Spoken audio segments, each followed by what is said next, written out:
Welcome back to Day 4 coverage of the PGL Major Offline Qualifier. It is the final day today as we see 6 teams vying, or rather 12 teams vying for 6 spots at the PGL Major. That's already been trimmed to 5, however, after Penta became the 3rd team to qualify for this season's Major. Next up, we'll head down to the depths of the low area, and it is time for TyLoo versus HellRaisers. Both these teams on 1 and 2, 1 win, 2 losses. Therefore, lose this one, and they're done for another season. So big game for both teams. We'll start off with TyLoo. Natu's rejoined us at the panel. Good morning. Good morning. You all right? Yeah. You all good? Yeah, I was happy to watch Penta win that game for sure. I mean, yeah, deserved, wasn't it? I know it's a big thing for the boys. Someone like Sonny, who's been grinding the game for such a long time. You know, last year was a massive disappointment for myself and for the team. As in, they played in ENS. We had a team going on, and seeing him then take the leap and go to an international team and make a major in 6 months? Yeah. That's a pretty decent achievement to have. It's a great achievement. Yeah, and also Nasu and Zen. I was going to say, great for Nasu as well as the coach. They're done. They're in. Nice and safe for them. These two teams, however, got a bit more to worry about. They definitely do. TyLoo, they've been a mixed bag so far, haven't they? Exciting they to watch. Are. Yeah, and exciting to watch. Bentet's been great. Topped some of the fragging charts, but ultimately they just haven't had enough structure to get past some of the better teams. Yeah, and it falls down to a lot of the situations that unfold after the initial strategy takes place.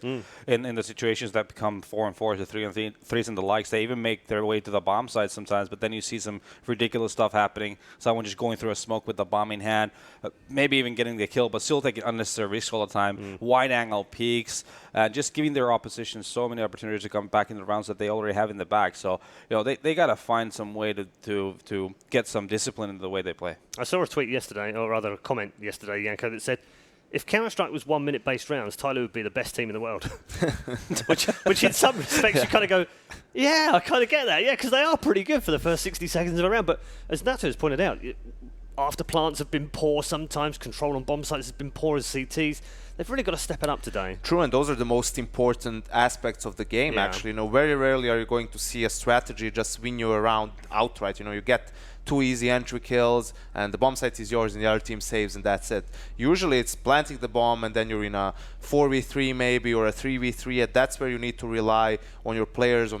They have to have good game sense, good communication to be able to win those situations. And for TyLoo, that's when the trouble actually comes in. So we've never worried about their aim, have we? We've always said they've got great aim. They always have had right from the very moments they started playing international tournaments.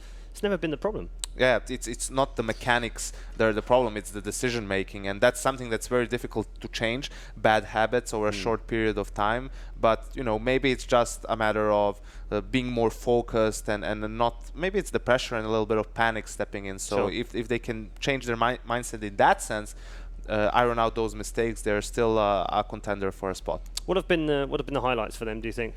What stood out for you? Is it either a player or what? Positively or negatively? Yes. Yes. Positively or negatively? Yes. Yes. I asked you an question. Yes. From a negative standpoint, I have to say somebody has been someone that I'm really looking forward to get more from. He's definitely been much better usually than he has been in this tournament, and they kind of need him too. Benton, on the other hand, is on the other side of the spectrum. I think he's definitely improved as the tournament has gone along. Someone we highlighted before the tournament that he needs to be big, and he definitely has the skill sets to be a massive player for this team. He's had some rounds here and there, but again, it needs to be more consistently. He needs to be kind of a catalyst for this team to win those rounds, not just when it's desperate times, when it needs to be that one-man army in a bomb site trying to kill 3 people coming from different angles. Is this a major too soon for them? You would I think that's fair to say, especially because with the addition of Bentet, then you get the communication issues, right? The language barrier, and he says that he's only at 20% of being able to communicate within the game in Chinese. So you could even see some situations on the server when he dies, on the CT side during an execute, and the next guy in the bomb site can't really react as fast, probably because the call isn't there immediately, or it doesn't go through, or maybe he doesn't understand that fast what's going on, and that can be very detrimental at this level of play. Yeah, 6 months on from now, potentially, at another major. This could be a good team, couldn't it? Fluent in Chinese. No, I mean, Peacemaker, if he does work with this team for long term, if he manages to sell his ideas and just basically the fundamentals that they're lacking, I mean, I can definitely see them improving tenfold. It's just because the fact is that, like Janko was saying, a lot of their issues are more about the situations that unfold afterwards when the actual initial strategy takes place. So they just need to understand that it's not all about aiming, it's not all about taking tools, it's about playing off of one another and having some understanding of the buddy system, flashing to each other and making sure you're trading kills effectively and taking right angles, that kind of stuff. But they don't necessarily always kind of understand that. That seems to be the issue. Something Peacemaker was highlighting as well, that they don't always understand the reasoning behind why they lose these rounds, which feels a little bit silly. But it's just the way they've played, in their home court, and they get away with it because they're just massively better than a lot of their opposition. Absolutely. Their opponents, HellRaisers, on the other hand, they are an organised team. They are experienced. They've been here before. They understand what's required. But this is a team that's only got 6 rounds in the last 2 games.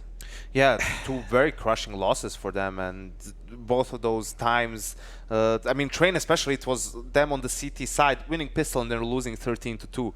I mean, that's just abysmal and very, very underwhelming from HellRaisers. I think they were one of the probably safer picks to make it through, simply because they've been improving over time. It was the major qualifier last time around where it was like, ooh, HellRaisers can play, especially overpass. Seems like it's a great map for them. We see flashes of brilliance from some of the individuals, Dead Fox and so on. They come to the major, fall completely flat, show none of that.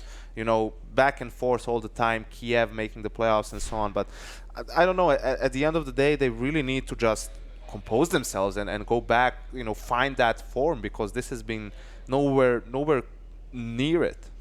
Yeah, what's baffling to me is the fact that in this level of competition, they're usually the kind of team that can veto in a best-of-1 down to against their opponent's strengths, So they'll always get into a map as well that is relatively good for them, no matter what. So having them win 6 out of the last 38 rounds seems a little kind of weird, you could say. But at the same time, this similar train has been a part of a lot of it.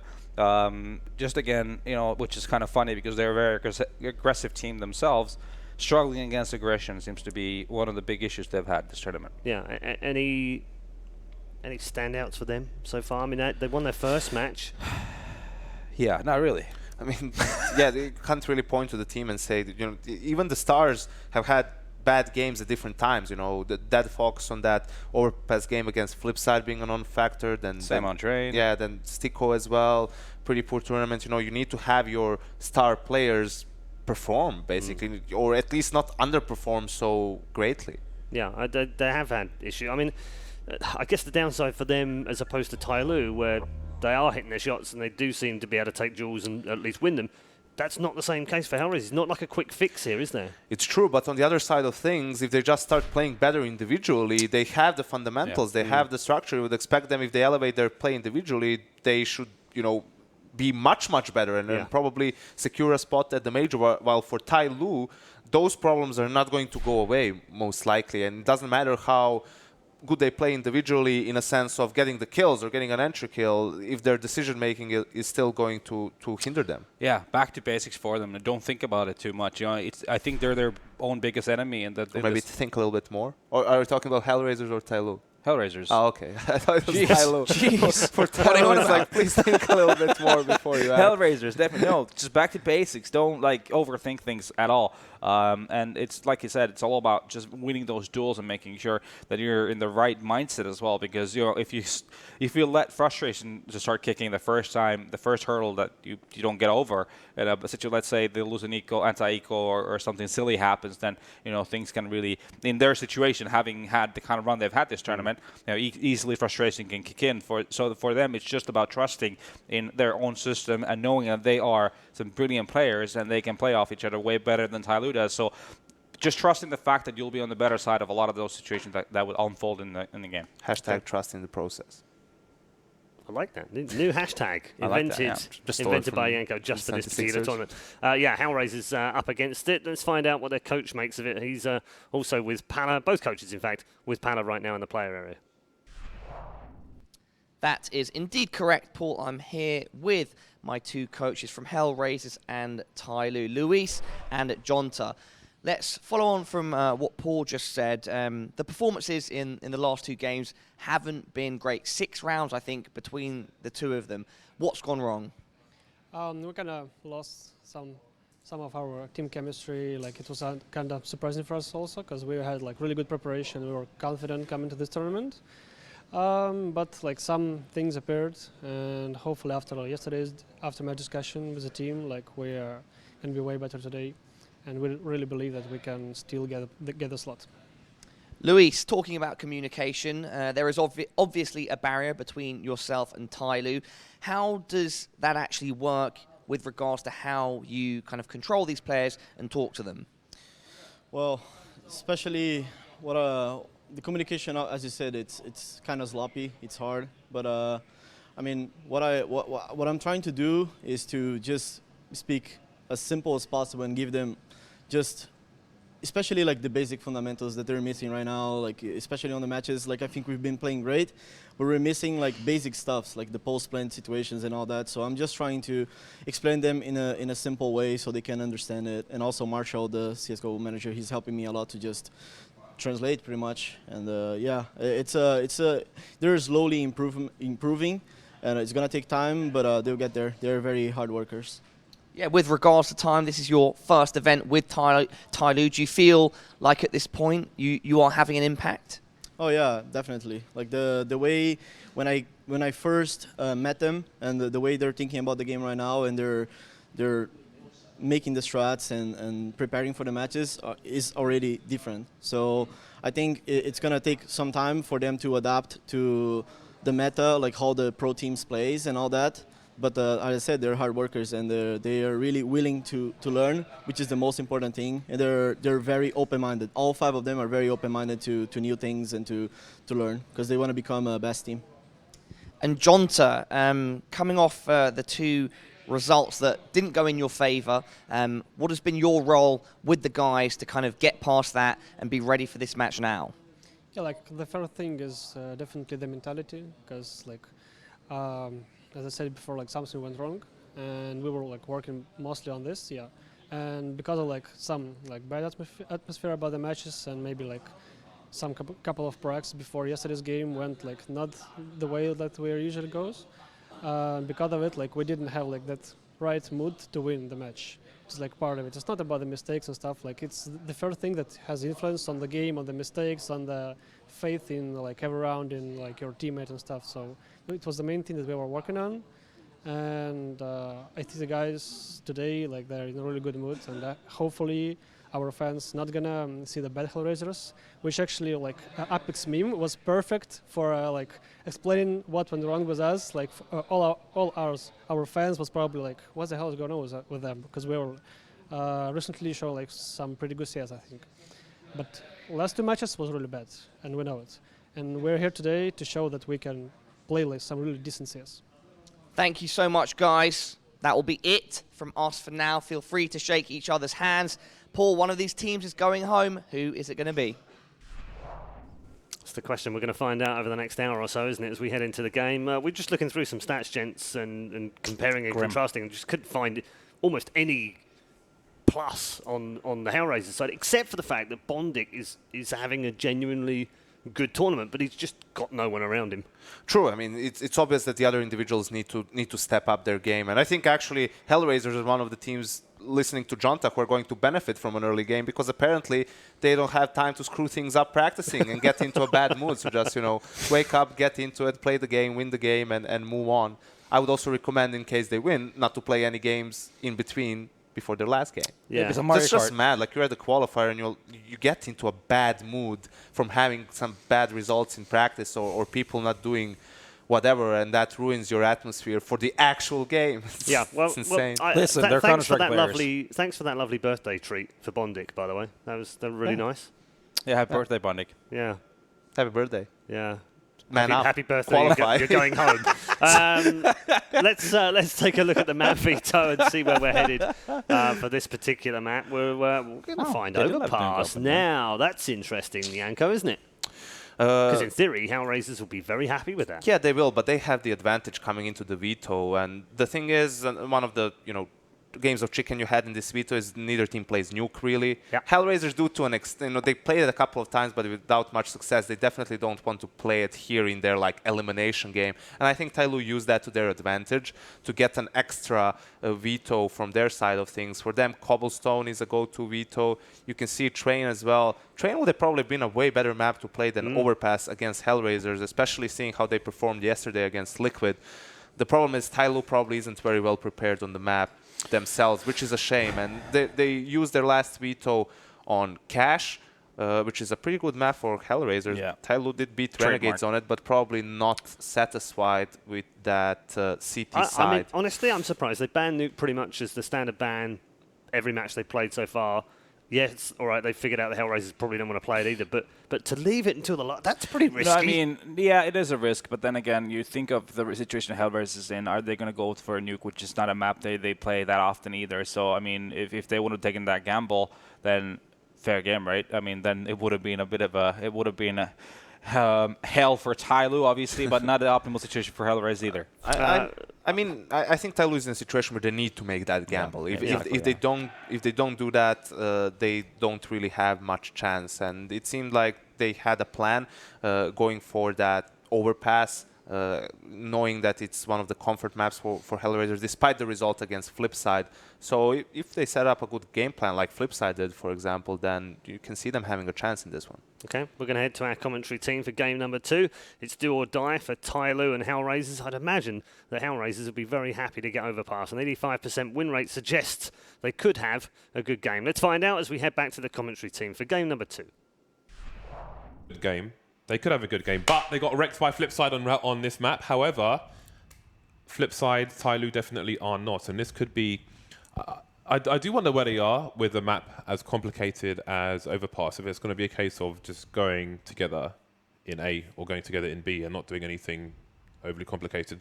What are your thoughts, Dan? Well, I think Flipside's victory against HellRaisers was hugely about the preparation because they just had all the perfect rounds. We didn't even get to see HellRaisers play the map, basically, because whenever they had any position to buy, when they had a buy and were in a position to run a game plan, you always just saw that aggressive 3-man setup towards the A area, and they would just shut it down. Like HellRaisers would just get shut down just straight away. We didn't get to see them actually run a game plan. So I don't think, I can't reasonably expect TyLoo to have the same level of preparation I feel on this map against HellRaisers as we saw Flipside. So I feel like we should see at worst an even, well, for them an even, a close game where they lose at worst. I think it's going to be fairly close, but I think HellRaisers should pull out the W here. It's such a good map for HellRaisers usually. Yeah. I mean, they have a good percentage, but who are those wins against is one question. Also, obviously, they have a psyche issue. So if things don't go their way, if somebody starts doing crazy things, as we know he can do, then you do wonder if TyLoo can get a mental advantage and maybe HellRaisers will defeat themselves. It wouldn't be the first time. So it'll be a very interesting Overpass. TyLoo starting on the T side. Let's see what they have for us.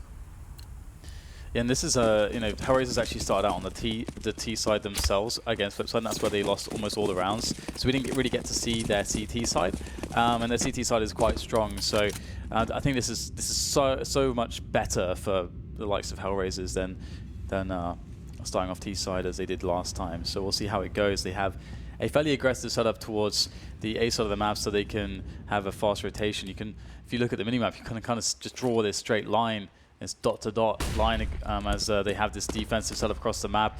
B is quite weak though, and it is the more retakeable bomb site. It's just 0 there. So the question is really, how much damage can he get, and how long can he delay these Ts as they look to march into that bomb site? Stico is covering the high ground for 0, but with the smoke down, maybe 0 will be focusing on that as well. And it seems they might be going through the smoke. TyLoo, 2 players making their way into the water. Very important area to control when you're trying to hold this site, but no one's covering the bomb plant. Still goes down anyway. Bondit can't quite get the kill there. 3-on-5 retake. Angel getting a pick, I think, towards monster area. Bentet still in control of that CT water. Again, very important. TyLoo in essentially all the CT positions. Flying burst fire, the knife as well. Is somebody, that's what I'm talking about. He's the man to set HellRaisers off to tilt them into oblivion, but still, there's a round to fight for here for Angel, but he's running out of time. I don't see a kit for these CTs. He couldn't even, he just jumped over his head. He had no idea where Bentet was. Yeah, and Bondic actually had a really solid chance there to just stop the bomb from being planted, and then that changes the round completely. But he was just spamming his USP. Just you have a stationary opponent and just spamming your USP.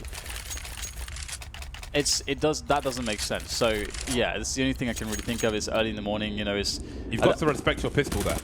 Yeah, I don't really expect necessarily like a very high level player to be spamming the USP in that kind of scenario. You just take that tiny moment, line it up, get the headshot, and the bomb doesn't go down. Yeah, it's nerves, man. Feeling the pressure. Feeling the pressure. Dead Fox looking for a timing to flash his teammate. HellRaisers went for a stack towards B, and now the entire stack is rotating towards A. However, TyLoo have taken an extremely slow approach. That said, TyLoo have no lurker towards B, which means they are almost definitely going into this stack. I mean, the common round that you expect as a CT in this position is the T's to go up A long, because that's the seemingly the most safe play, because you can basically get to the bomb site all together with your backs against the wall, so you can't get flanked and there's no funny business. And you can use those rifles really effectively. So HellRaisers is basically creating a setup that is just to deal with the most commonly used anti-force buy from the T's. So we'll see if it's going to pan out for them. Obviously, they're going to re-smoke this, which is interesting. Almost, I mean, cause it's interesting because you kind of, you don't, I feel like you don't want to deter the T's from actually going into the A site here. You want them to run into the stack. So, well, we have the push eventually coming in, and it's going to be cleaned up by the likes of Captain Mo and DD. So, wow, only one frag. You would have expected more, I think. Yeah, I mean, HellRaisers did a good job of trying to make things as problematic as possible with smokes and re-smokes towards long, but ultimately the guns prevail, and TyLoo are 2-0. HellRaisers, Eco Town now, $2,000, can't afford to invest. So it's a good start for TyLoo, and if they can break the buy, I mean, we saw jitters in that pistol again, failing to patiently pick off the bomb planting player. If TyLoo can break the first buy round of HellRaisers, then honestly, I'm just focused on like the mental approach from HellRaisers after that point. But we'll see once we get there. For now, it is the anti-eco round. HZ smartly not overextending. Nice grenades as well. They're expecting CTs around all these corners, and they're not wrong. Really nice round there from TyLoo. A nice take on the other commonly chosen anti-eco or anti-force buy, which, you know, a lot of teams, you know, they'll actually just run a monster actually, because you can get some nades there, and it's a similar concept that you can keep your backs against that wall initially and just use the big ranges, but they actually opted to go for sewers first and pushed everything through sewers. So it looks like it worked out really nicely. You can see all the Molotovs everywhere to make their lives easier. So it's really nice detail there from TyLoo, and they have a lot of money building right now. We have 4 players on around 5k or above 5k as we see this buy run and this aggression from HellRaisers, and it's going to be successful. Dead Fox gets a pick. Captain Mo is down. It's a good start for the CT side, much needed start, and that will slow TyLoo to a complete halt. DD lurking towards the B bomb site. Everybody else completely static for TyLoo. They have time. You can see them just taking it slow. No need to do anything crazy. Minute 10. And it looks like HZ will smoke off the first opening into the toilets. Bondic playing around that area, which keeps his eyes on connector as well. You may see Orps playing those lines later on, standing on the flower beds, offer some nice angles. Speaking of nice angles, HellRaisers with an off angle on Monster, and now you start to get concerned with the time remaining for TyLoo. 40 seconds. You see smokes streaming in to slow them down, so now TyLoo will have to gamble if they want to push the B bomb site. It's a great angle here from Zero. It's often very good for some frags. There's one, and the second, that's the bomb too. And so now the remainder of TyLoo have to wonder, how do we save this one? Zero gets himself number 3. Well, 5 players still left alive here for HellRaisers, and that's how it will be as the round ends. Steeko getting the final kill. Yeah, it's not a good way for TyLoo to lose a round there, not even getting any damage off at all on their opponents. I do wonder if, like, mid-round calling might be the weakest part of TyLoo's approach on overpass in this match. Because I mean, they lost a player early, and then they just waited and waited, maybe for some aggression from the CT side. It never came, and then HellRaisers had those late grenades to force TyLoo to gamble, and the gamble did not pay off. Back to a default it is for TyLoo. DD again, the man lurking towards the B bomb site, and then TyLoo taking a slow approach towards A. Don't want to get picked off by any AWPs. They will be meticulous in their approach. deadfox at AWP towards the long position for now, and that Moyu will go towards the tree, one would presume. However, deadfox is towards the long flower bed. As you can see, flashed off his position, and he will announce his location to the team. Now TyLoo can advance with confidence. 1 minute mark. There is a foray though. Angel is moving forwards down long as well to meet them. And this setup is often very dangerous between him and deadfox, who is always actually... deadfox has given up his position, just leaving Angel alone. Well, Angel should still be able to get some damage here. It's usually good for one. And if you have a setup with an AWP as well, sometimes you can just win rounds in this position. Angel picks up the first kill. There's no trade from his teammate. H said he's just sitting there. He's going to try to make the play now. Angel, though... oh, he flashed himself. Oh, dear. And Angel's going to get away scot-free, isn't he? Of course. Yeah, and he's wasting loads of time. This is limiting TyLoo's map control. deadfox has moved forward toward the toilets as well, so TyLoo, they're getting really slowed down, and this is where they're going to have problems. Again, I think we saw indications of it in the previous round. Somehow, though, they come with 3 very quick frags. Angel's got an angle for the bomb plant. There are 12 seconds left. He's the last man standing. There are 2 players there. No double peek required. Mo will be enough to do the job. And you do wonder... like, Angel, he watched DD go past, but DD wasn't carrying the bomb. There are 12 seconds, so maybe he thought the bomb was rotating towards the B bomb site. If he thinks it's still towards A, I think maybe he lets him go. Didn't work out for Angel, unfortunately, and indeed, HellRaisers get reset. So TyLoo looked difficult for them, but 4-1 is the score, and they have advantages here. Yeah, it's basically the perfect situation if you want like a dominating scoreline. You get the reset in like straight away against the CTs, and you it better allows you to build an insane bank. Stack on B for HellRaisers. TyLoo likely going back to the A-long anti-eco that they ran in the second round, I'd imagine. I mean, why not? Why not? It's working on that map control currently as the CTs of HellRaisers start to get curious and they start to position out of B and towards A now. So the slow approach from TyLoo is, well, we'll see if it actually hurts them in the end. Oh, they're actually going back towards the connector position here, likely into the B bomb site, so that will work out very nicely. What a beautiful flashbang. Yeah.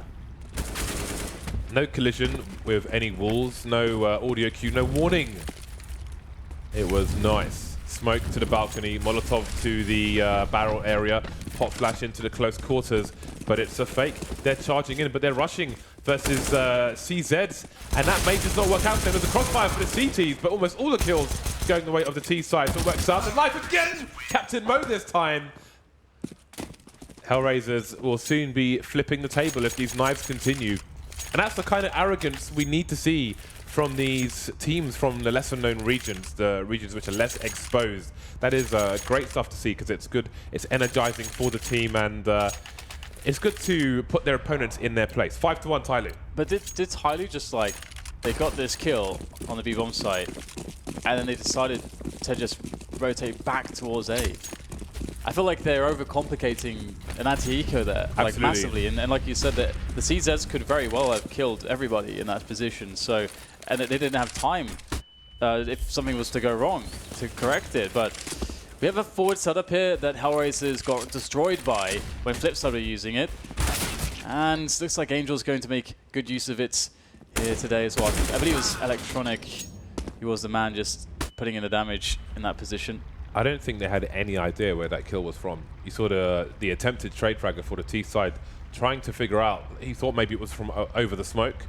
That's where the trade fragger was for the CT side, putting them in a 4 versus 3. So it seems HellRaisers might be in a good position to get their second round on the board. Captain Mo is alone with the bomb at the moment.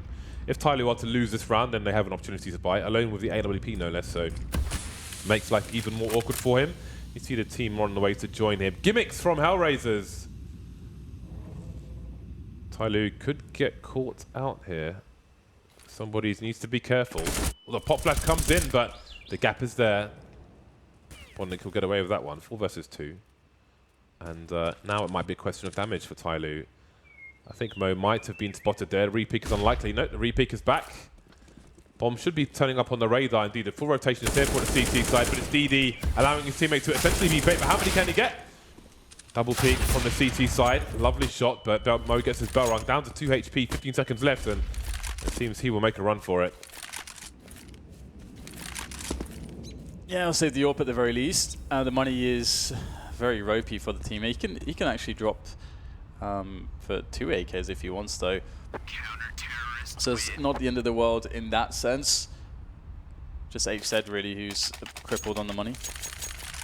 And HellRaisers will be able to get themselves together with a buy if they really want to force it. It's a really awkward spot. I mean, I would be surprised not to see a single UMP though.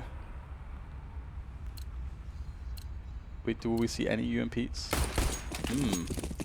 Nope, no UMPs. Fair enough, going with the FAMAS.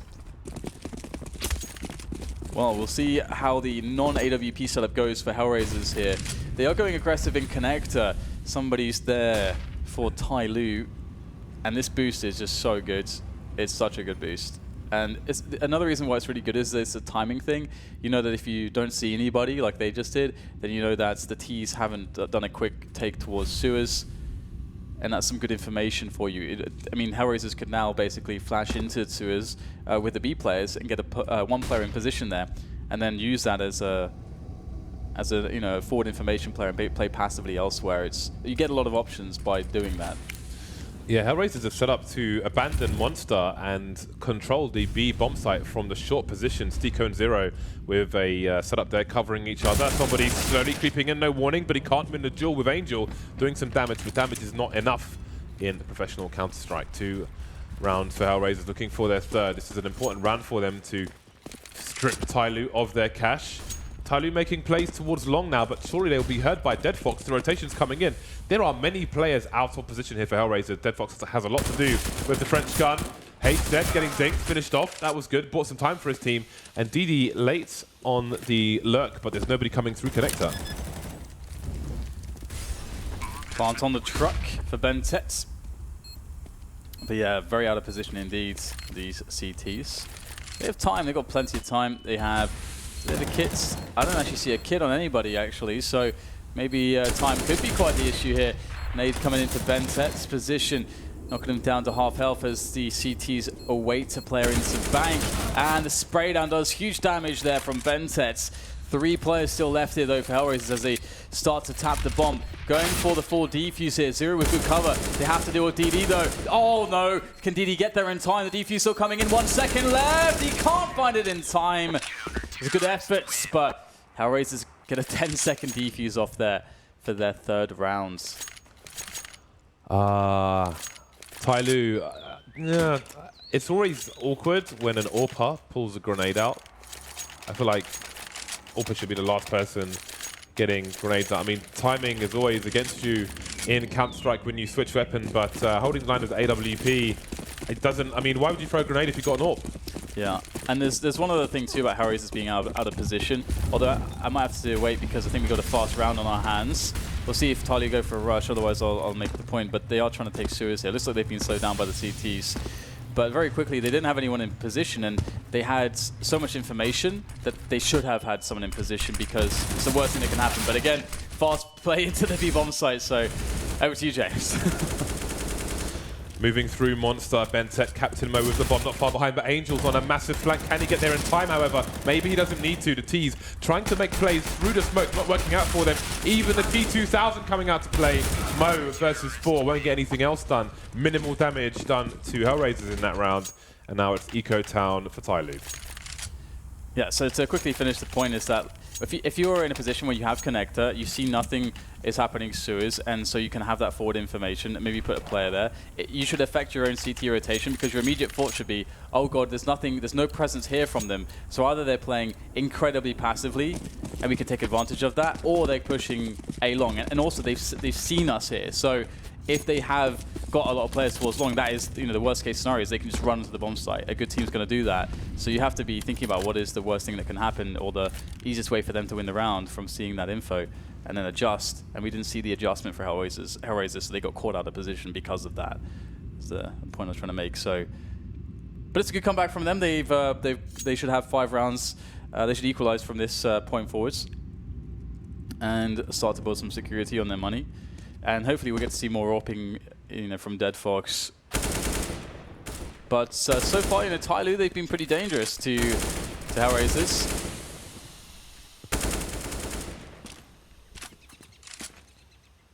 2 Deagles left.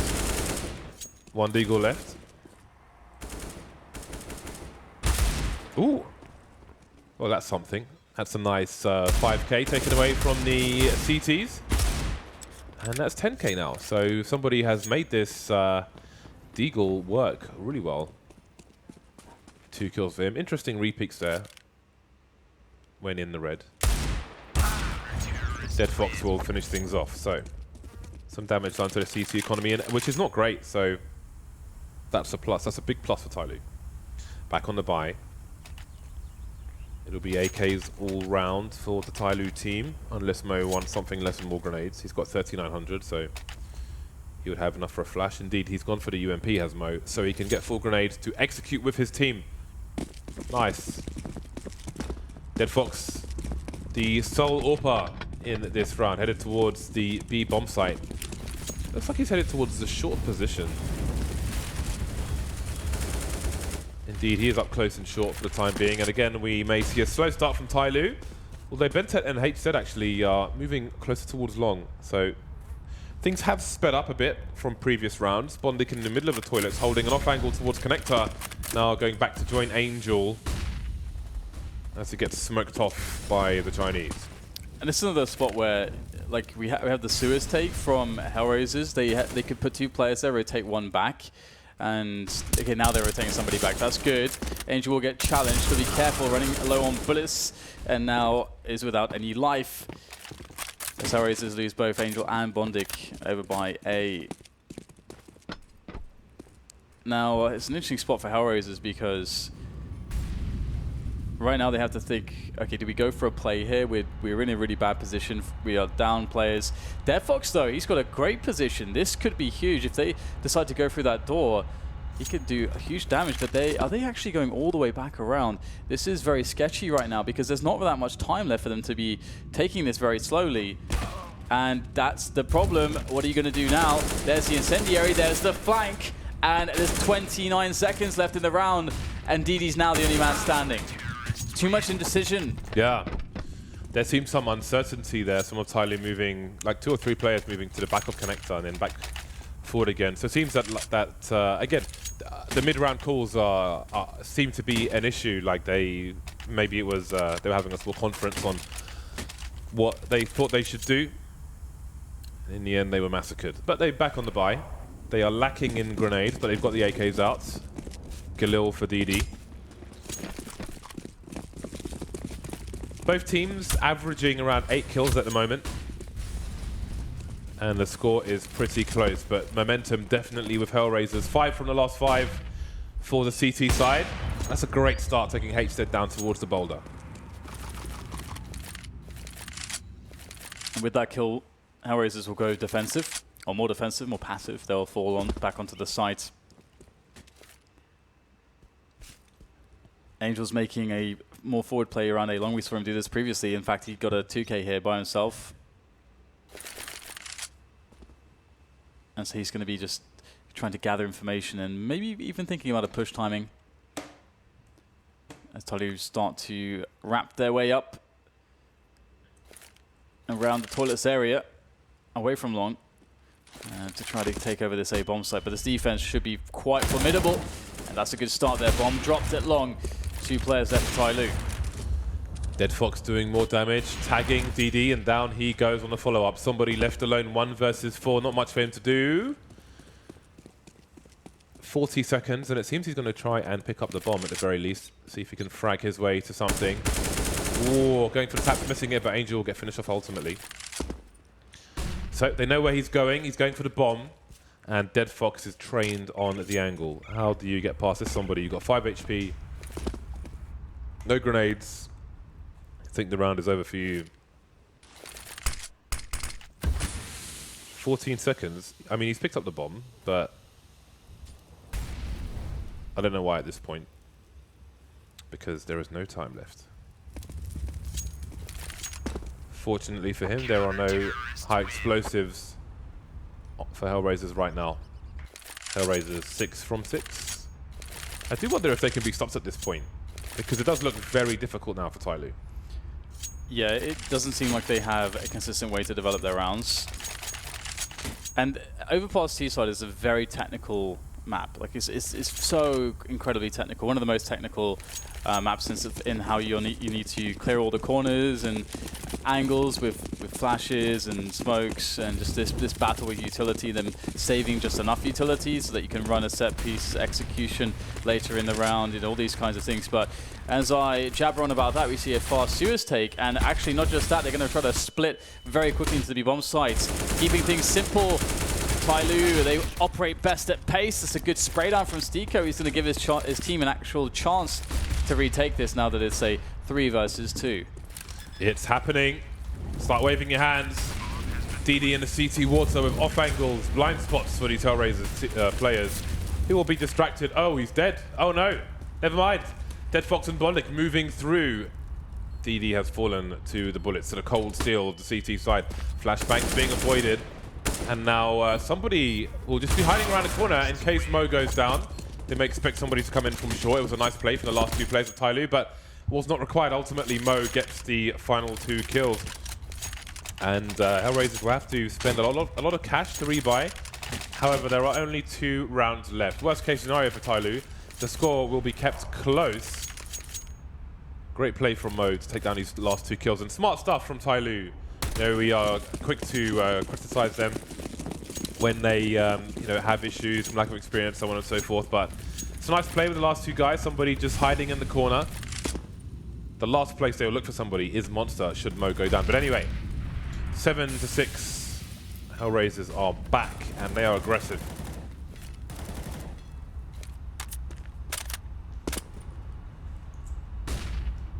Looking for just anything really at the moment.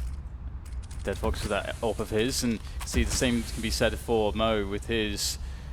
And that first pick really means a lot for TyLoo, just because I think they're finding it difficult to just break open positions.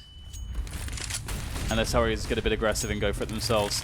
The rushing does seem to be working for them though, so perhaps they'll try to fake somewhat of an aggression like that into this B-bomb site. And there is 3 players here. Looks like they're expecting it into B. But it's all a lie, and it will be A that TyLoo start to attack, tossing all the nades in. Oh, they're going back there. They're going back. Going back again. Dead Fox spotted the bomb. He picked off somebody who was carrying the bomb, and they're rotating back, and it looks like it's going to work for them. We've got 3 CTs towards the A site, and now it's a race back down into the B bomb site. But how slow will TyLoo's approach be? They're moving towards Monster. HellRaisers, they are off the site. There's a smoke on the balcony, but Angel's just gone through it into the CT water. So there's a big fight on our hands in a B bomb site. Angel with a 2-man spray down. Stiko with the 3rd. That leaves DD alone, and there's not much he can do. HellRaisers back to winning ways.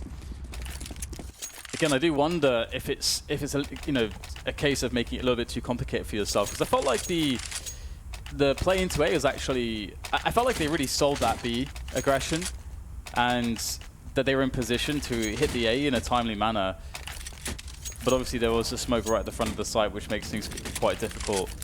But either way, this is a nice play out of Angel. getting the 2-man there. Yeah, I mean, the problem for TyLoo in that round is the fast rotation of the CTs. They just can get back to B so quickly. And yeah, they smoked the balcony, but Ain't just went through the balcony with good timing before TyLoo were in position, and then he made them pay for it big time.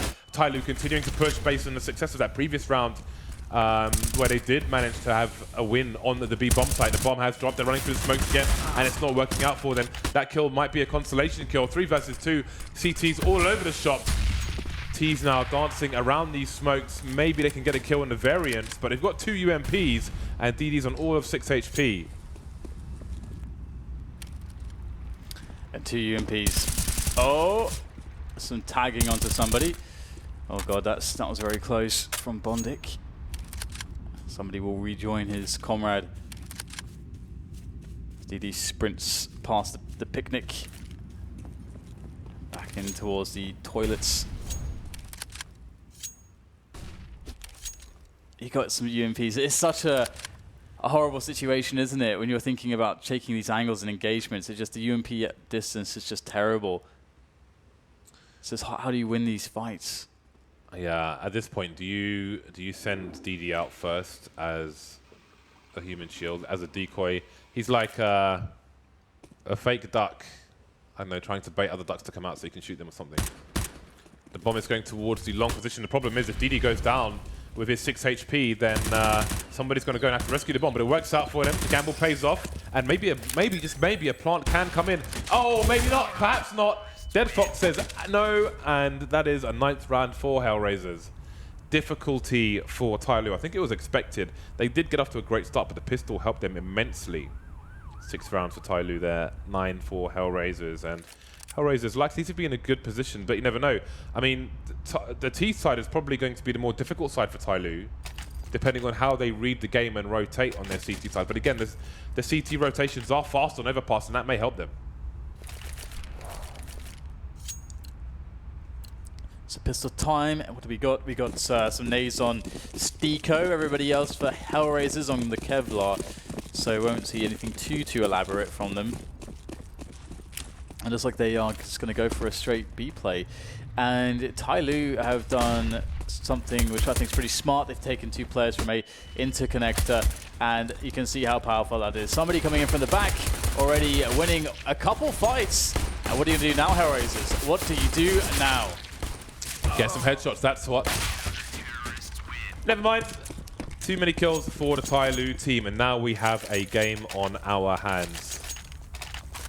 I'm convinced that the T side was the struggle for TyLoo, so now they've won the pistol.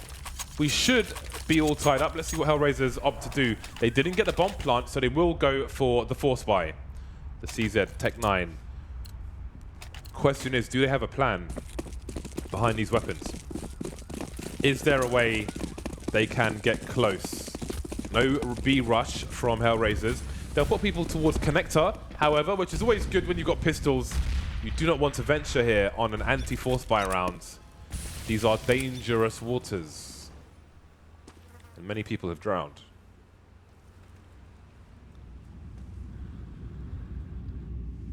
Love the ambient sound sometimes. It's pretty cool. It's like the hum. Or the wind turbine. Yeah. Or whatever it is. Yeah, I don't know what it is. Some kind of generator, maybe. Anyway. Suggests that you like cold, damp areas there. Maybe I do. Mo gets a spot onto HellRaisers, and he will back away, give the information to his team. HellRaisers, have they got close enough for the information? Has gone to the CTs though. The smokes will come in, and these pistols will be utterly useless, it seems. Just 1 kill so far. Need to make it more than that to get a plant. All the CTs are here. But that said, now Stiko's got a kill. There's a few more players quite close to him. He can't do it though. And TyLoo have done what they need to do to get the rounds. Nice shadow advantage for Mo towards the long area to get him 1 kill, but he turned away from his position. He mostly had cover from the site. I don't know where his teammates were when he went for the peak, the deeper peak, and got picked off from long. But there we go, a successful round for TyLoo, and now they mostly have Glocks to contest. Stiko with the 1 deagle, and his teammate has knifed him to 28 HP. Just why? Damn. Why you do this, man? The dude invested $700 and you've knifed him. You've taken away 72 points of health. Why would you do this? Oh, it feels bad, man. The right click and everything. The stab. I want Stiko to die just so we can see who gets the assist. I want to know who is guilty of treason. This is treason. They will be declared an enemy combatant.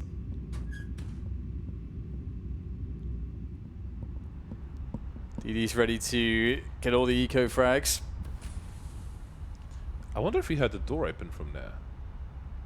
Or maybe... I think you should, shouldn't you? I would assume so. I guess it's hard to know sometimes in CSGO. You don't always have the most consistency. I mean, HZ could flash for him over the roof, for example. Like if you hear that door, you don't want to be standing here with an M4 and something nasty pops around the corner. Although in fairness, you are mostly expecting Glocks in this round, but they have an MP9, that's for sure. HellRaisers looking towards Monster. That high explosive is going to be a low explosive. Not much damage done. 25 seconds for HellRaisers as they move through this funnel. HZ up close, going to get wrecked immediately. But DD is there with the spray down. The anti-eco god, the anti-eco king, the anti-eco ace. No ace in this round, but as far as playing cards go, DD loves himself some eco frags. It was Angel, by the way. It was Angel? Yeah. Of course it was. Why not? I mean, he owns the team, basically, right? He can do what he wants. Yeah. It's like... There's no stopping him. It's dictatorship. Yeah, he's like, and what? And what? In the streets of London, you would say, and what? You'd probably leave the team to say, and what? I own this team. I can do what I want. 9-9. And now HellRaisers can show us what they can do on overpass. Show us why they have that high percentage. Why they have the win rates. TyLoo with opportunity. TyLoo with opportunity.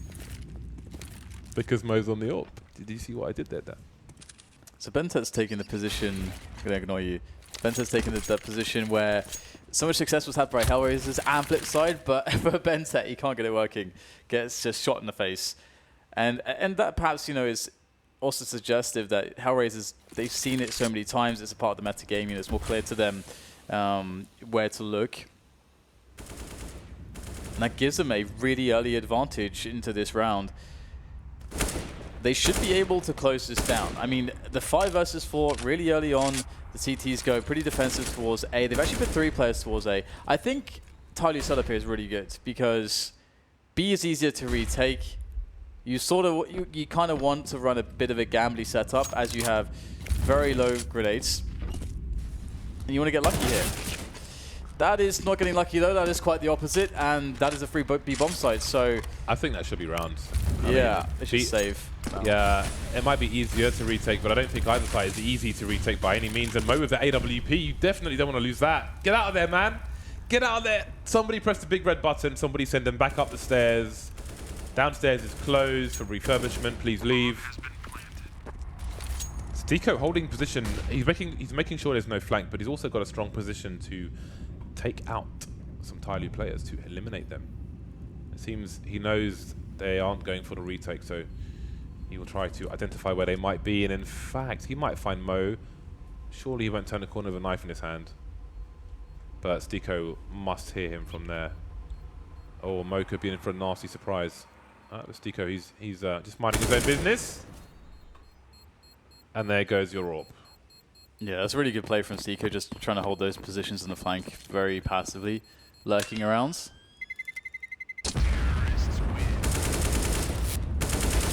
And Stiko's a guy that can sort of do it all as well. Like he's in the past professed to put a lot of emphasis in learning all the roles, whatever the team needs.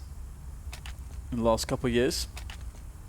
Ooh, nice. That is exactly like you have to know exactly what to look for there, because otherwise you never think to check that. Yeah, that's really well played. And Stiko, he really wants to qualify for this major. His best buddy Guardian just got married. He missed Guardian's wedding to qualify for the major. This is important. He needs to make it count. So the aggression continues from TyLoo. They won't play the fountain area on this occasion. but they will take aggression, very forward aggression. I do wonder how long they will hold this total aggression for. DD is somewhat isolated towards B bomb site. Maybe HellRaisers have a read that TyLoo have gone for aggression because they're moving through Monster. DD's in trouble. He's only got CZ. TyLoo have stacked A, and they've got practically nothing towards B right now. Yeah, HellRaisers need to think about how, like all the forward positions that they can take. This is, you know, being one of them, and one of the most important ones, Suez. GG. And they indeed will prevent any shenanigans from happening, so that's good for them. And once again, TyLoo having to just try to go for a save. It feels terrible to be in that position over and over again, but sometimes there's nothing you can do. Bentec keeps going though. Why does he keep going? That was a bit needless. Why is he doing that? It's like the two of them are saving, and I mean, you know, you can take a forward position and back off time and time again, but he's just going. He's going for jewels. Like he wants the engagement. Yeah, and he got it. You're jumping into an angle as opposed to just holding an off angle to play for exits. It's the latter being way safer and more reliable. If you really want to try to get kills against your opponents. If you can save with three weapons, like saving 3 weapons versus 2 can be the difference. It can make the difference in the next round for your team. It's a huge difference, yeah. And now they've been left handicapped by a moment of madness, perhaps. They're going to buy around what they saved. Let's see what they're able to do with the 2 weapons they saved as opposed to 3. Yeah, I mean, saving the extra gun is such a big difference in these spots. You can see the situation here for them. It's not ideal, being on a Faust and a UMP. Although HZ still has some money in the bank, interestingly. That's really weird, still has 2k left. Anyway, smoke there for Mo. Oh, that's disgusting.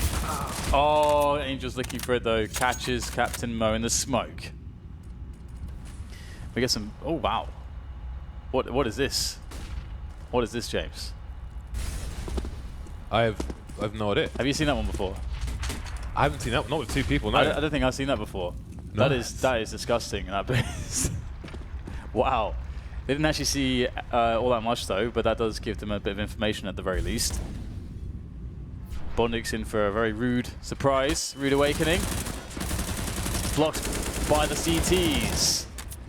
Angel trying to return the frag, but he can't too easily. TyLoo still on the back foot. Somebody playing with some off angles, but he is absolutely trapped between 3 people. HellRaisers living up to their name around the B bomb site. DD's got 1 kill, but he's got a lot more work to do. Dead Fox with the off angle, and DD will be forced to fight. Down he goes. Problems for TyLoo. They'll get 2400 for losing this, which leaves them in Eco Town essentially. HellRaisers looking good for 13, and HellRaisers are building so much money now that even if TyLoo do win a round, I mean, they need to win like 3 rounds in a row just to not be in a colossally awful situation should they win 1 round and get reset. But first comes the eco. HZ with some extra cash will have a UMP and Kevlar, but that light at the end of the tunnel is fading for TyLoo. I'm a bit worried for Angel here if he tries to go in, connect. Wait, does he have a teammate with him? Okay, no, they're not going to do it. That's good. Again, you don't really want to do that on a round like this, and they are showing a general movement towards the safer spots in a anti-eco situation as they make their way up along. It's always a good choice, to be honest. I mean, you can even do it every single time. Even if the opponents know you're doing it, again, you can gain so much ground. They just can't get good fights against you with pistols, and you're basically knocking on the bomb site's door, and then you get to throw all your nades to deal with all the spots on the site. So it's very ideal. And you can see that's more or less what they're doing. Smoke off bank, smoke off stairs, Molotov's down. So there you go, success, bomb down, and not really too much TyLoo can do here. Could maybe steal some weapons away, but Angel checking all the angles Is it Angel or is it Angle? HZ making a nuisance of himself, but that is a very slow reload on the UMP. One of the things that is actually bad about that gun is the reload time. 13-9.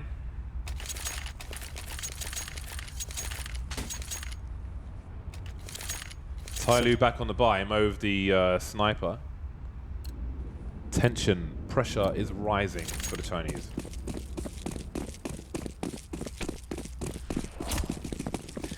They tried a variety of setups on the A side of the map. We saw them going aggressive, playing players on the fountain, but just getting capped straight away by Dead Fox. And generally they've been struggling, have TyLoo, to find success with early round pressure. So this time they're going towards Suez for a Suez take. And HellRaisers generally haven't been taking Suez very quickly anyway. So TyLoo could opt to try to leave a player in the Suez position on an off angle. There's a bunch of good ones that you can take there.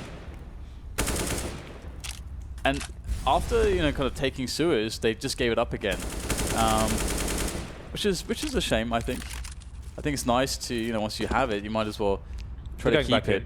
Okay, that's interesting and also good. They are double dipping that. They are spreading bacteria everywhere.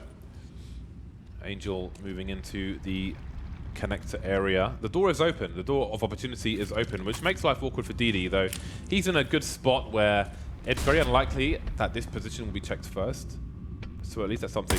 Zero was going towards Monster, but now he has abandoned that idea. Angel dueling, and he will not win. Oh, Mo scoping at the wrong time, but still finding the kill. Big advantage now for TyLoo, and you start to wonder how HellRaisers can save this. All they have really going for themselves is sort of a split onto this bomb site. Flash was really phenomenal there. Blinded pretty much all the defenders, allowing Bonded to go for a 2K. Looking to try to get a trade now. Steeko, he's going to get it. 1 versus 2 with the bomb being planted. He's got plenty of time as well to get that bomb planted. Now he has to guess correctly, and he won't. DD with the angle from long and collects himself a lovely, sparkly, shiny Dragon Lore. TyLoo had 2 AWPs for a time, but they've abandoned one and picked up an AK-47 instead. TyLoo making it to double figures, but it was an expensive round for them. We spoke about this before, and again, we saw this back when NIP played Vega Squadron, and they got reset, and then Vega Squadron just ran away with the half. HellRaisers could run away with this match and eliminate TyLoo from this qualifier if they are to win this round, because TyLoo lost a lot of players there, which means they will have struggles on their bye. HellRaisers will have no issue after 4 rounds in a row, requiring 3 more are HellRaisers. Angel lining up a pop flash towards the short B area where Zero will be making his entry eventually, but it's a Molotov in position. 3 players in B for the CT side, Mo and Bentet taking a play towards long A for now. HellRaisers starting slow elsewhere, but they've put Zero into position. Yeah, really slow from HellRaisers. They have burned quite a lot of time off the clock. They've not really gotten all that much going towards A, but the positioning from Zero could be pretty good. Obviously found his way all the way to the corner here in Suez. And one thing that G2 do a lot is they'll put somewhere where Zero is actually in the little corner below where he is, and that would be Shox. That'd be on G2, and the rest of the team will just like clear towards A. And because Shox will have that position, if the CTs try to run any kind of play in towards Suez with any flashbangs, he'll be protected from the flashbangs. He can maybe take a peek, try to get the kills, or just generally hold that position, keep the information alive for his team. And then when the team has cleared out the A side of the map, you always have the double back option, or you can just try to execute something into the A bomb site as well. And it's like a really good basic way to play this map. Either way, we'll see HellRaisers going back here towards B, looking to put 3 players through Monster. And Steeko distracting meanwhile on A. When does the push come in from HellRaisers? About now. Zero, Bondek, Dead Fox all making their way through Monster. TyLoo completely blind at the bats and not winning the duel. Zero with a 2K. Somebody around the smoke. But what can he do in this situation? Is it safe territory again for TyLoo? Somebody wants to do as much as he can, making his way through. Spray transfer, wildly seeking an opponent. Not going to work out. They're getting wiped out, TyLoo. This is the worst case scenario. It is becoming a nightmare. Well, the nightmare is becoming a reality for the Chinese, mostly Chinese team.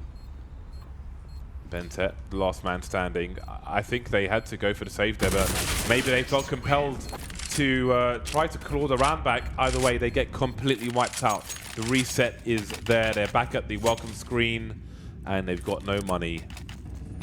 I think Stiko did the lurk there really well. I mean, we saw HellRaisers basically threatening towards A, or Stiko was the main threat there, trying to sell the fake. Or, well, not necessarily sell a fake, but just to keep the questions in TyLoo that they have to keep some amount of players on the bomb side that it could be A, whilst his teammates were just going hard into B. And then he like disengaged at the right moment, kept himself alive, and kept that flank threat, just that flank presence, like alive the entire time. And that's so scary to deal with, when you just know that the guy could just be running at your back at any point. Deagle attempts here from Mo, largely unsuccessful, as TyLoo lose their first man into this 25th round on the save. If you're ecoing to play against match point, why have two people bought Deagles? Because Mo's got 1850 in his bank. They need every penny they can get. It's so expensive as well. Like it's not a cheap gun. And as you say, like 1450, 1750, 1700, 2K. Obviously, how many have they lost in a row? Well, that's obviously only just the one. So it doesn't make sense to do this, in my opinion, unless you go for a full force. Then you're like saying, okay, we'll do 2 force buys, and we'll have, you know, maybe a low chance to win, but we'll have 2 chances. Versus this situation where now you just have only 1 chance, but it's still a terrible chance because you have no money. So it's like somebody's going to have 3900 instead of 4800. He could have even gone AWP no armor if he wanted to, or had more utility with an M4, but yeah, he had a deagle and a flash. So, well, he still has it now, but we'll see. At this point, I would hold the Mac 10 out just because of the kill bonus. But there we go. It is match point for HellRaisers to keep themselves alive, to send TyLoo packing, to push them out the door. So we'll see. So somebody has an M4 and a smoke, and that's it. Could have had a lot more, but choices were made. Yeah, it's you hate to see, you know, the mismanagement of economy. It's so impactful, like you said.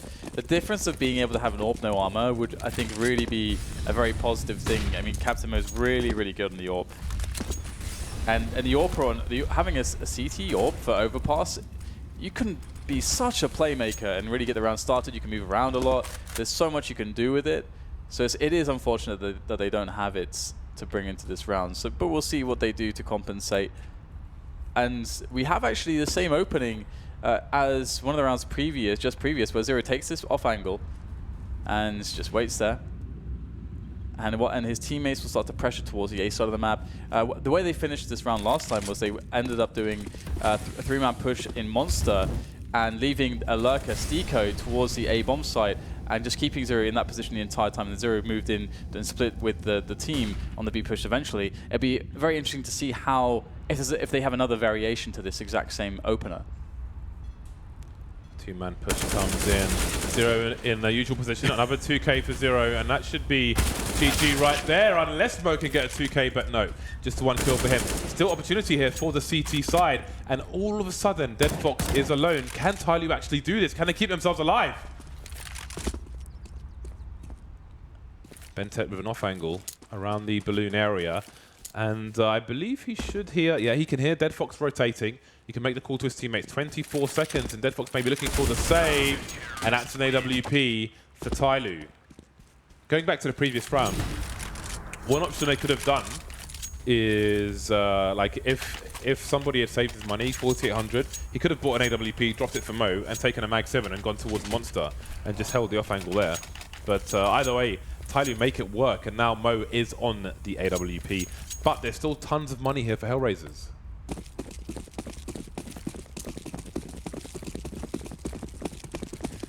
Yes, the question is, what is the play from HellRaisers now? Mo going aggressive with the AWP. Oh, the flashbang there just to deny him in perfect timing. HellRaisers going pretty quick to A long actually in this round. Zero, I think, maybe trying to make the run into sewers from Connector. Eventually, we'll see how that develops. TyLoo opening with 3 players on B and very limited A presence. So there is always a possibility that HellRaisers could get a nice walk-in towards the A bomb sites from long. Oh, that's a bad miss. We got 28 health on Mo now. And he has to fall all the way passively into the A bomb sites. HellRaisers are actually in a really good position from that perspective. But they only have just enough nades left now for a set piece onto that A bomb site. Somebody in Bentet look to be deploying their smokes. You can see them holding them out, so they're trying to ruin the timing of HellRaisers, and that clock is running down. But I do wonder if HellRaisers are considering a venture towards B. Angel's having a look, and Zero's close behind him. 34 seconds. Could it be a fake? Bondic continues to push towards long, but no. The bomb is rotating now towards the B bomb site. HZ and DD are here. DD in that off-angle position I was talking about was the potential Mag 7 play, but he's got the M4. How is this going to work? HZ's got a lot of work to do, and he won't get a single frag. DD will get one, however, but traded immediately. 4 on 3 as the retake tries to come in, but no. Stereo frag, so 2 kills at once, and that's it. HellRaisers survive, and they eliminate TyLoo from the qualifier. No major for TyLoo on this occasion. Yeah, a lot of work to be done by TyLoo, but I think they're always a danger, and you never know what TyLoo you're going to get when these qualifiers roll around. But yes, HellRaisers, they had a good performance, generally speaking, and you can see that the level of comfort that they have on a map like Overpass, just in how they approach their T side. And if you compare their T side to TyLoo's T side, that's really where TyLoo had the most struggles, I think. A lot of situations where it looked like, as you brought up, the mid-round calling seemed to be an issue. They didn't seem to have that's a good opener that allows them to deal with a variety of situations. On the plus side for TyLoo, I think there's lots of easy fixes, and just like, you know, Peacemaker could run them through situations and say, if you consider it from this perspective, like this, you chose this option, but if we put these options on the table, I think it's like an easy. Once they see what else they could do, they can easily think, okay, this is clearly the better option, and so I think they can progress very quickly indeed. Oh, it's a birthday cake for Bondic. Ooh. Should we sing, James? You can sing. I'm not singing. Happy birthday to you. No? Not even joining me. What is this? No, you're on your own, mate. Well, happy birthday to Bondic. It's definitely a very, very awesome birthday for Bondic right now, having taken another victory here at the qualifiers. Every day is once a year. I'm not going to sing today, so sorry. Happy birthday, though. That's a good way. Well, it's a good way to start your birthday. But how will he finish his birthday? There's still one more map to go for HellRaisers to qualify for the major. Yeah, it's going to be interesting to see if they can make it happen. Obviously, HellRaisers is always a threat. Often described as a gatekeeper type team, actually, in the past. You know, a team that can always, roll in and really ruin your tournament. And but they may not themselves get that deep, but they can certainly cause a lot of issues for pretty much anybody. Yeah, HellRaisers, they are no strangers to the major, and Angel will definitely want to get back there again. And now they certainly have an opportunity, having taken down TyLoo on Overpass. And it's nice to see them keep that win percentage up on Overpass as well. Yeah, no, absolutely. But the thing is that it's something that a lot of opponents are going to study more. They're going to take that into account when we're facing HellRaisers. We're going to look at their game and prepare, just as Flipside did. Look at Flipside's result. They absolutely crushed HellRaisers. HellRaisers didn't get to do anything on their T side. In fact, I think a lot of teams might actually just go to look at that game to see what kind of moves Flipside did to counter HellRaisers' playstyle. Over to Paul for a review of the match. Thanks very much, James, and DDK, of course, for our commentary in the game number 2. And the analysis. And the analysis. Yeah, as well, I think we're done here. You guys done? Let's wrap it up. Wrap it up. It seems like Dan wasn't done yet. So yeah, throw it back to Dan. Maybe just make a run over here and you can talk a little bit more if you like. Happy birthday, Bondic, as James said. It is only half of a birthday right now, though, because they've still got a job to do. Should have had only a half a cake at this point. Right. and then deliver the other half after he wins. That would have been golden. Like, here you go, you get half a cake, and the next half, once the deed is done. We've already seen the highlights of Bondik, but let's take a look at the highlights of the rest of the team, and of course some highlights and plenty of lowlights for our friends from China and Indonesia, because TyLoo are done yet again at the majors. They still haven't qualified for a major final. It's an incredible thing to think major about. Final, actually, that's far away. Yeah. I mean, it's... Huh? You What? said major final. I was like, well, that's a bit far away still. Right. It's Sunday and it's early, Natu, right? It's just that, yeah, well, not all of us have gotten as much sleep as Natu did, but... No. Yeah, I mean, for TyLoo, looking at their performance throughout the tournament and their play, I don't think, like, you could make a case for them like they should be one of the teams. No, they've not got unlucky or had rough draws. I mean, they should have got... Or rough starts, for that matter. Nothing like that. And, you know, even this game, you look at it, 16-11 score for HellRaisers. That's with TyLoo winning both pistols and converting the second round, and with them resetting HellRaisers in the first half, having a 5-0 start. So you look at the game, besides the pistol round and that reset round, they basically won, what, 2 clear gun rounds, and that's just not enough. Yeah. Yeah, I mean, this is either depends on your perspective, coach's nightmare or coach's dream of having great examples of mistakes. So many situations where, for example, you have a man advantage, you're in a 5-on-3 situation, and then you slow things down too much and you just don't hesitate all the time. You have literally all your team in connector. The CTs do the right thing. They're pushing through middle, through toilets, into connector. They get sandwiched. Dead Fox was having a great angle in that particular round on short, and they got dismantled before they were anywhere near a bomb site. Same, they go for a B split. 8Z is the first guy to go in through short. He's there. I wish there were a timer after he dies as to when the rest of the team enter the bomb site. Literally 5 to 7 seconds before any of the members of TyLoo enter the bomb site afterwards. So those are the kind of things that are just mind-numbing to me to see. Let's take a look at the MVP. It is Angel for this one. Solid game from him. Yeah, he had a good game. I'm laughing because he was so aggressive in some of the situations, even overly aggressive. But that's the type of a player he is. You know, in that sense, he may be comparable to Pasha or to JW, that sometimes he goes for plays which are not optimal. Some might even call them silly. But he is one of the players who, at least recently, over the last couple of months, can make them work, and that just brings that little bit extra frustration to your opponents, knowing that he did do something ridiculous and he managed to make it work. Yeah, sometimes it does pay off and it makes him look like a genius.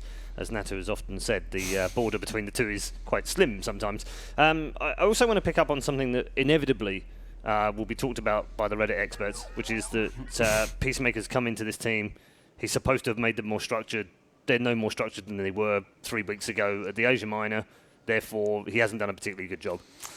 Yeah, I mean, it's been a short period of time, obviously, but improvements have not really been there, to be honest with you. And I think that those are the things that they need to really, really work on. It's not about their particular tactics or strategy per se. It's more about commitment to a push, understanding that it's a team game. It's not about individuals. And those are the kind of fundamentals that they're just so much lacking right now. Just being off position, both sides actually, on CT side as well. You can see when their opponents are doing a well-drilled execute towards a bomb side, they just don't really have any plan B of how to position themselves so that they can actually help one another, getting caught off in individual duels, getting sandwiched in very, very awkward positions. So there's so many tidy pits that they need to be able to put together that, in such a short amount of time, it's just not going to work out, is it? Yeah. So petition to Valve to reduce round time to 60 seconds and bomb time to 5. Sounds about right. Would work for them. Yeah. I think it'd be world champions. Yeah, for sure. Joking aside, let's talk to a man who's very happy right now. Presumably very happy. Anyway, it's the coach for HellRaisers. They've managed to get back on board. You're back at 2-2 right now, John. So it's much better now than it was over the last 2 days. What's changed for you? Yeah, definitely. Like, we're more happy, but not yet, because I think the game is going better for us. Like, we're doing less mistakes and we're playing like more as a team. Like, we're practicing, and that we didn't play like match against Flipside and match against Liquid. Like, we definitely just were crushed not only by good plays by opponent, but also by our misplays. Yeah. So we're definitely more happy, but not happy enough, because we need to take one more game. There's still some mistakes in there to iron out, isn't Yes. there? I mean, you can't afford to lose 2 pistols every match either, can you? Yeah, definitely. But it's good that we managed to win, even losing to Pistols and like 3-0 every time. We started like both sides 0-3, so it was really good that we won the first half and like managed to win the second. What's the input from you been to the players over the last 2 days? Obviously, beaten very heavily yesterday and the day before. So how have you been able to help them bounce back from that mentally? Mostly it's a mentality. Like we have like different kind of phases of HellRaisers. Sometimes we can I kind of call it like tier 1 HellRaisers and tier 2. Okay. On practice, I see that we sometimes can play like really good CS, like against like top teams like Astralis, FaZe, like Fnatic and other teams, like some really good CS. But sometimes we're not in the right mood and we can play like tier 2. But on this tournament, I saw that we can have like tier 4 HellRaisers also. Hopefully, like that bad guy is not gonna show up in future. No, hopefully Bondik brings all the birthday wishes today and you guys can get it together for your final game. Natu, any questions? Yeah, I mean, I was just wondering what went through your head when you got reset at 5-1, to be honest with you, considering how the tournament has gone for you guys, and how was the mood in the team at that point in time when it was a rocky start once again? Like, actually, it wasn't that bad as previous time. Like, we still had a faith in each other, faith in our city side. We're like kind of was more confident that we're gonna like definitely be the good, but yeah, like on some points, like after we lost, like it was I guess 4v3 we had advantage, and a couple of guys were like more confident in their plays than they should, and that's why they played more aggressive than they should in this case. But maybe that aggressive plays, like I saw that we're not afraid of the opponents, we're not afraid of the team. Okay, we did mistake this round, but I was confident that we're gonna be better on the next rounds, and we were confident enough. I heard in your pre-game interaction that you said the mood was bad yesterday because of some practice games that you had before the game versus Liquid and so on. Is it fair to say that you won't be practicing before your final game today? I think if we will have a chance to play like one prac or two, we're gonna play it. Like everything changes since yesterday. Like we are in a different mood. We're like it was different mentality, and I hope today we're gonna show some good CS and everyone gonna enjoy it. All right, fair enough. Okay, well, we're going to let you get on with whatever you're going to get on with, whether it be practice, food, or some rest and relaxation. Congrats on the win, and we'll see you a bit later on today. Thank you. Thanks, Ivers. There we go then. Jonta, the man in the middle right now, trying to pull his team out of a hole, and they've certainly dug themselves out a bit of that hole. They're back to 2-2 right now. Remember, every team here needs 3 wins in order to make the major. They are 1 game away. They'll be playing in our final 3 matches a little bit later on. We'll also find out who they're playing later on as well. We've still got 4 more matches to go in this particular round. Let's just wrap things up for TyLoo then. Another year is done. Another major is done.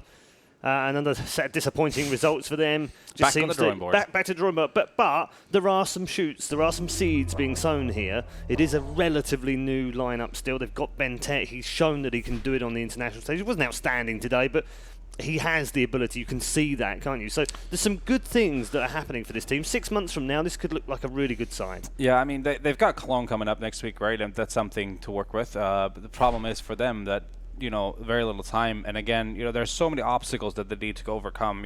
First of all, the communication issue with Bentet, 20% Chinese understanding is not quite enough for Counter-Strike. But then again, when you play more and more with teammates, there comes a time where not everything even needs to be communicated because it becomes automatic for you. You know exactly what's going to happen. Not sure if that applies to TyLoo though, because of all the shenanigans that they happen to be doing on the server every now and again. But definitely once they have more time, and if Peacemaker does work with this team for the long term, definitely if he can just bring in a lot of the things we've been talking about here on the desk, then we can definitely, hopefully, see improvement down the line. Okay, final thoughts on HellRaisers from Yanko? On HellRaisers, they've looked much better today, even in the rounds that they were losing on the city side. They had the man advantage. They were active on the map. So I think it's obvious what Jonta said. They're a different team in a better mood, and a good chance for them to make it now. Okay, well, we'll see them again a little bit later on. TyLoo, unfortunately, we will not be seeing again here in the offline qualifier. They are done for another major, sadly. So next up, we'll have 2 teams who are in a bit of flux right now after